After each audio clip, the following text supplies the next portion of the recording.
கிளாம்பாக்கம் பேருந்து நிலையம் குறித்து சட்டப்பேரவையில் காரசார விவாதம். பெரிய பிரச்சனைகளை எல்லாம் தீர்த்து வைத்திருப்பதாக எடப்பாடி பழனிசாமிக்கு முதலமைச்சர் பதில்.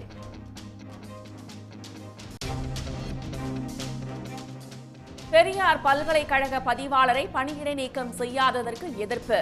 ஆட்சி மன்ற குழு கூட்டத்திலிருந்து உறுப்பினர்கள் வெளிநடப்பு.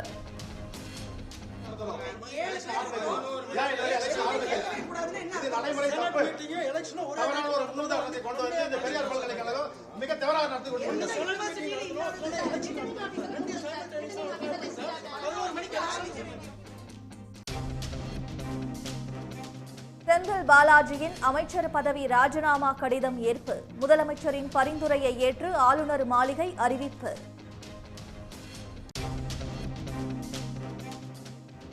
சாந்தனை இலங்கைக்கு அனுப்ப ஒரு வாரத்தில் உத்தரவு. சென்னை உயர்நீதிமன்றத்தில் ஒன்றிய அரசு தகவல்.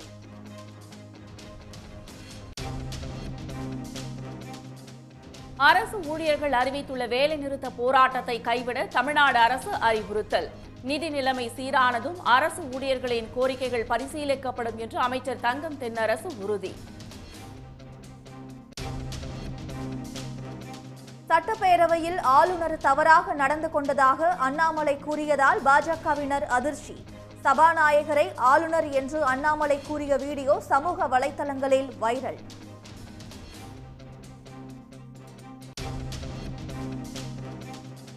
நாடாளுமன்ற தேர்தலில் மக்கள் நீதி மய்யம் கட்சிக்கு டார்ச் லைட் சின்னம் ஒதுக்கீடு. தமிழ்நாடு புதுச்சேரியில் டார்ச் லைட் சின்னத்தை ஒதுக்கி தேர்தல் ஆணையம் அறிவிப்பு.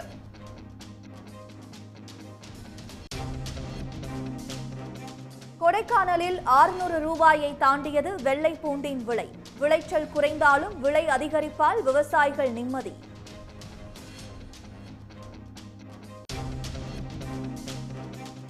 இயக்குநர் மணிகண்டன் வீட்டில் கொள்ளையடித்த விருதை மீண்டும் வைத்துவிட்டு சென்ற கொள்ளையர்கள். மன்னித்து விடுங்கள் என கடிதம் எழுதிவிட்டு சென்ற வினோதம்.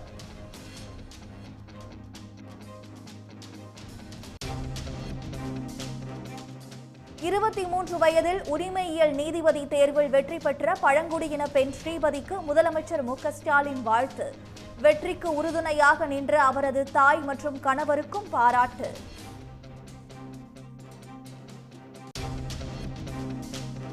தேசிய அளவிலான JEE முதன்மை தேர்வில் நெல்லையைச் சேர்ந்த மாணவன் முதலிடம்.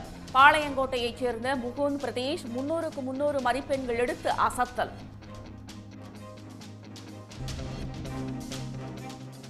உலகம் முழுவதும் காதலர் தினம் நாளை கொண்டாட்டம். தூவாளை மலர்ச்சந்தையில் ரோஜா பூக்களின் விலை அதிகரிப்பு.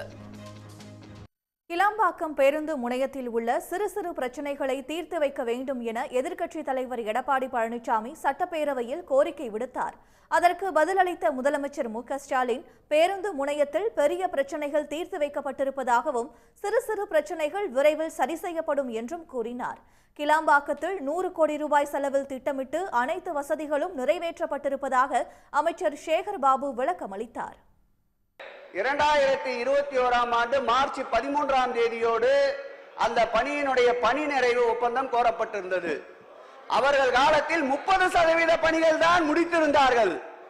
மீத 70% பணிகளை முடித்ததோடு அல்லாமல் 100 கோடி ரூபாயை திட்டமிட்டு பயணிகளுக்கு தேவையான அனைத்து வசதிகளையும் செய்து தந்த அரசு இந்த அரசு என்பதை நான் பதிவு செய்கிறேன்.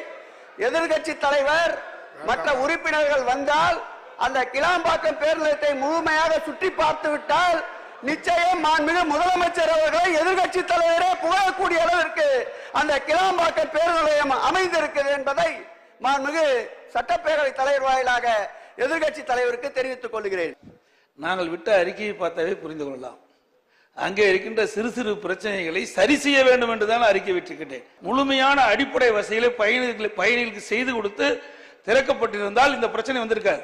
ஏன்னா அவர் நடு ரோட்ல வந்து ஆர்ப்பாட்டம் பண்ணிட்டு இருக்காங்க. இது எல்லா ஊடகத்திலும் வந்திருக்குது, பத்திரிகையிலும் வந்திருக்குது. அதே போல பேட்டி கொடுத்திருக்கிறாங்க. எதிர்கட்சி தலைவர்கள் சொன்னது போல சிறு சிறு பிரச்சனைகள் மட்டுமல்ல, பெரும் பெரும் பிரச்சனைகள் எல்லாம் இருந்தது. அதையும் தீர்த்து வைத்து தான் திறந்து வைத்திருக்கிறோம்.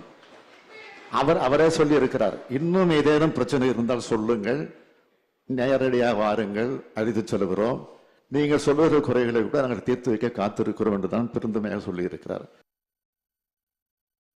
தமிழ்நாடு அரசு பரிந்துரை செய்து 4 நாட்களாகியும் பெரியார் பல்கலைக்கழக பதிவாளரை பணியிடை நீக்கம் செய்யாததற்கு பேராசிரியர்கள் கடும் கண்டனம் தெரிவித்துள்ளனர்.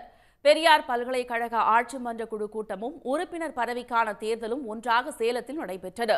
கூட்டத்தில் பேசிய பேராசிரியர்கள் பெரியார் பல்கலைக்கழக பதிவாளர் தங்கவேலுவை பணியிடை நீக்கம் செய்ய தமிழ்நாடு அரசு பரிந்துரை செய்த பின்னரும் இதுவரை பணியிடை நீக்கம் செய்யாமல் அவருக்கு மருத்துவ விடுப்பு அளித்ததற்கு எதிர்ப்பு தெரிவித்தனர். ஆட்சி மன்ற குழு உறுப்பினர் தேர்தலை அவசரமாக நடத்த வேண்டியதன் அவசியம் குறித்து கேள்வி எழுப்பி பொருளே இல்லாமல் கூட்டம் நடத்துவதற்கும் கடும் எதிர்ப்பை பதிவு செய்தனர்.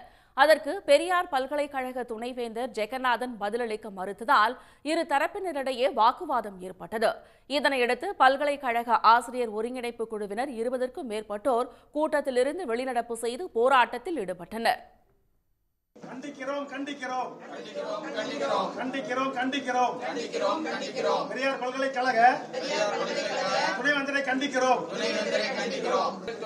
மிரட்டல் தொனியை பதில் அளிக்க முடியாது என்று பதில் கொடுத்த துணைவேந்தரை கண்டிக்கிறோம். ஒன்று தேர்தலை நடத்துங்கள் அல்லது கூட்டத்தை நடத்துங்கள். பதிவாளர் பொறுப்பு அவர்களை பதவி நீக்கம் செய்யணும்னு சொல்லிட்டு அவர் வருகிற 29ஆம் தேதி ரிட்டையர் ஆக போறாரு. நேற்றோடு 12/2/2024 முதல் அவருக்கு நேற்று வயசு 60 வயசு முடிஞ்சு போச்சுன்னு சொல்றாங்க. அவ்வாறு முடியும் பட்சத்தில் நேற்று மெடிக்கல் லீவ்னு சொல்றாங்க. ஒரு அரசாங்க ஊழியர் அரசு ஊழியர் சூப்பர் அன்வேஷனில் ஒரே ஒரு நாள் மட்டும் தான் லீவ் கிடைக்கணும், மெடிக்கல் லீவ்லாம் கிடையாது. அப்படி இருக்கும் பட்சத்தில் அவருக்கு நேற்று மெடிக்கல் லீவ் கொடுத்துட்டு இன்றைக்கு அவர் இன்னும் இது நாள் வரை அவரை சஸ்பெண்ட் பண்ணாமல் அவரை வெளியில் நடமாட விட்டுருக்காங்க. இது எந்த வகையிலே தவறான ஒரு செயல். ஆட்சி பேரவை கூட்டமா இல்லை விசியினுடைய அதிகார பேரவை கூட்டமா அப்படின்னு சொல்லிட்டு தான் நாங்கள் வெளிநடப்பு பண்ணியிருக்கோம் சார். எதுக்குமே பதில் சொல்ல சார். தமிழக அரசு பணியிடை நீக்கம் செய்யப்பட்ட ஒரு பேராசிரியர் மீது என்ன நடவடிக்கை எடுத்தீங்கன்னு கேட்டால் அது நாங்கள் எடுக்க வேண்டிய அவசியம் இல்லை, அதை நாங்கள் பார்த்துக்குவோம் அப்படின்னு சொல்கிறாரு. பல்கலைக்கழக துணைவேந்தர் மாண்புமை துணைவேந்தர் மாண்பு குறைந்து ஒரு பேராசிரியரை ஒருமையில் பேசக்கூடிய அளவிற்கு தரம் தாழ்ந்திருக்கிறது இந்த பல்கலைக்கழகம். கூட்டத்தின் நோக்கம் அவர்கள் முன்பே திட்டமிட்டிருக்கக்கூடிய சில தீர்மானங்களை இங்கே முன்மொழிந்து நிறைவேற்றிக் கொள்ள முனைகிறார்கள் என்று நாங்கள் அச்சப்படுகிறோம். பெரியார் பல்கலைக்கழகத்தில் இணைவு பெற்ற அந்த தனியார் கல்லூரியில் இருந்து ஒரு வேட்பாளரை தேர்ந்தெடுக்க வேண்டும் என்கின்ற உள்நோக்கம் இருப்பதாக நாங்கள் பல்கலை சங்கத்தினுடைய சார்பாக நாங்கள் நினைக்கின்றோம். சிண்டிகேட் உறுப்பினருக்கான தேர்தலை முறையாக நடத்தவில்லை என்றும் துணைவேந்தர் தனக்கு ஆதரவான நபரை தேர்ந்தெடுக்க முயற்சிப்பதாகவும் ஆசிரியர் ஒருங்கிணைப்பு குழுவினர் குற்றம் சாட்டியுள்ளனர். 23 வயதில் உரிமையியல் நீதிபதி தேர்வில் வெற்றி பெற்ற திருவண்ணாமலை மாவட்ட பழங்குடியின பெண் நீதிபதி ஸ்ரீபதிக்கு முதலமைச்சர் மு.க.ஸ்டாலின் உள்ளிட்ட பலரும் வாழ்த்து தெரிவித்துள்ளனர். திருவண்ணாமலை மாவட்டம் ஜவ்வாதுமலை ஒன்றியம் துறிஞ்சிக்குப்பம் என்ற மலை கிராமத்தைச் சேர்ந்த காளி மல்லிகா தம்பதியின் மகள் ஸ்ரீபதி. இவரது கணவர் வெங்கட்ராமன் 108 ஆம்புலன்ஸில் ஓட்டுநராக பணியாற்றி வருகிறார். இந்நிலையில் 23 வயதான ஸ்ரீபதி கடந்த ஆண்டு தமிழ்நாடு அரசு பணியாளர் தேர்வாணையம் நடத்திய உரிமையியல் நீதிபதி தேர்வில் தேர்ச்சி பெற்று பலரையும் வியக்க வைத்துள்ளார். இதனால் அவரது கிராமத்தினர் ஸ்ரீபதிக்கு வாழ்த்துக்களை தெரிவித்து வருகின்றனர். எப்படி இந்த சந்தோஷத்தை கொண்டாடணும் அப்படின்னு சொன்னா வார்த்தைகள் எல்லாம் சொல்லவே முடியாது. சிலருடைய மறுக்கப்பட்ட உரிமைகளையும் பேசப்படாத வழிகளையும் சொல்லக்கூடிய இடத்துக்கு அந்த நீதி அரசு போக போறாங்க. அவங்க தொடர்ந்து மலைவாழ் மக்கள்னா இந்த ஜவ்வாது மலை மட்டும் கிடையாது, தொடர்ந்து மலைவாழ் மக்களினுடைய பிரச்சனைகளையும், அதாவது ஒடுக்கப்பட்ட மக்களினுடைய வழிகளையும் பிரச்சனைகளையும் தன்னுடைய தீர்ப்பின் மூலமாகவோ அல்லது இந்த பொது சமூகத்துக்கு சொல்லக்கூடிய இடத்துல உயர்ந்திருக்கிறது எங்களுக்கு பெருமையா ரொம்ப சந்தோஷமா இருக்கு. அவங்க எக்ஸாமுக்கு முன்னாடி அவங்க பிரசவமா இருந்தாங்க. டேட்டும் அன்னைக்கு தான் கொடுத்துருக்காங்க. எக்ஸாம் அன்னைக்கு தான் டேட்டும் கொடுத்துருந்தாங்க. குழந்தை பிறந்துருச்சு. குழந்தை பிறந்த அடுத்த 2வது நாள் எக்ஸாம் எழுதணும். எப்படி எழுத போகிறோன்ட்டு அவங்களுக்கே சரி ரொம்ப யோசனை பண்ணி தான் இருந்தாங்க. எப்படி போய் எழுத போகிறோம், ரொம்ப கஷ்டமாக இருக்குமே அப்படின்ற மாதிரி.